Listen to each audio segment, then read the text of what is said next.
I left my parents because of this. You might want to behave now that I know you're going to want to keep in touch with him. When I left the house with a friend to hang out at McDonald's or something, which happened once throughout my entire life, she got me to take a selfie with him to send to her every hour that we were together so she knew where I was. There were a few occurrences that happened throughout the past 2 years, where she would friend my friends on Facebook and get them to report back to her on what I'd done that day. It was such a violation of trust. I remember one time, when I was very young and shared a room with Jazz, I had a really bad earache and was scared of going to wake mom and dad up.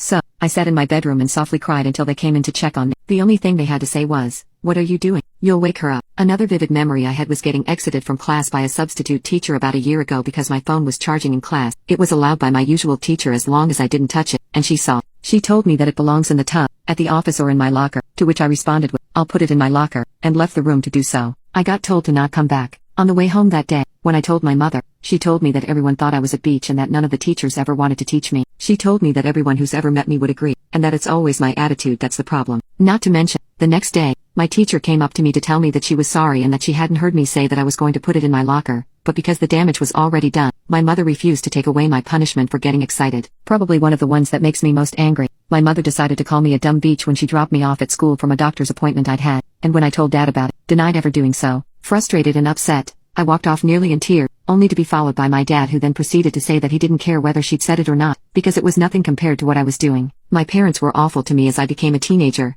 and I don't regret leaving.